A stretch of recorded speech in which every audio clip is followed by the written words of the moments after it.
ఈ episode prince హటాను episode 7లో గుద్దినందుకు ఉద్యోగం కోల్పోయిన తర్వాత హసెగావాపై దృష్టి పెడుతుంది. అతను కగురాతో కలిసి పార్కులో ఒక బెంచ్ మీద కూర్చుని తనను ఎలా ఉద్యోగం నుంచి తీసేశారో ఆమెకు చెప్తాడు.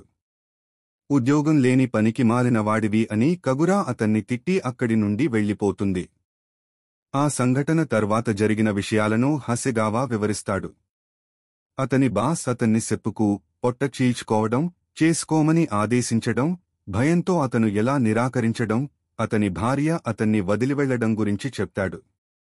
గింతోకితో పచింకోలో కలిసిన తర్వాత అతను కొత్త ప్రారంభం చేయాలని ఒప్పించబడి ఒక ఉద్యోగ ఇంటర్వ్యూకి వెళ్లడానికి ప్రయత్నిస్తాడు. అయితే ఇంటర్వ్యూ సమయంలో గతంలో హసెగావా ఎప్పుడూ దుర్భాషలాడిన అతని పాత పరిచయస్థుడు అతనికి ఎదురుపడతాడు. ఇప్పుడు ఆ వ్యక్తి అతనిపై పగ తీర్చుకుని ఇంటర్వ్యూలో అతన్ని తిరస్కరిస్తాడు.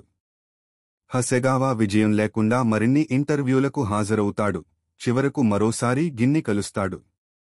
వారి సంభాషణలలో ఒకదానిలో గింటాకి చివరకు హసెగావాను తన సన్ గ్లాసెస్ను వదిలించుకోమని ఒప్పిస్తాడు.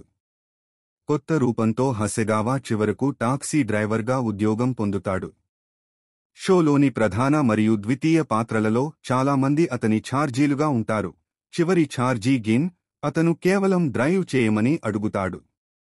అకస్మాత్తుగా ప్రిన్స్ హటా టాక్సీ కోసం పిలిచి అతన్ని ఎడో జూ పార్కుకు తీసుకువెళ్లమని అడుగుతాడు.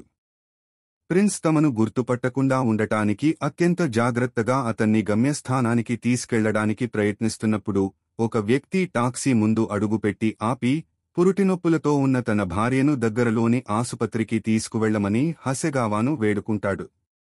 ఆసుపత్రి జూకి వ్యతిరేక దిశలో ఉంటుంది కాబట్టి ప్రిన్స్ హటా మానవ జీవితాల గురించి తనకు అసలు పట్టదని చెప్పి జూకి తీసుకెళ్లమని హసెగావాను ఆదేశిస్తాడు.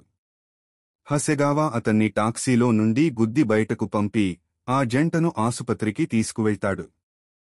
ఫలితంగా హసెగావా మరోసారి తన ఉద్యోగాన్ని కోల్పోతాడు మరియు పార్కులో కగురాతో మరో సంభాషణ కలిగి ఉంటాడు. కగురా సదాహారుతో కలిసి వెళ్లే ముందు అతన్ని మళ్లీ తిడుతుంది.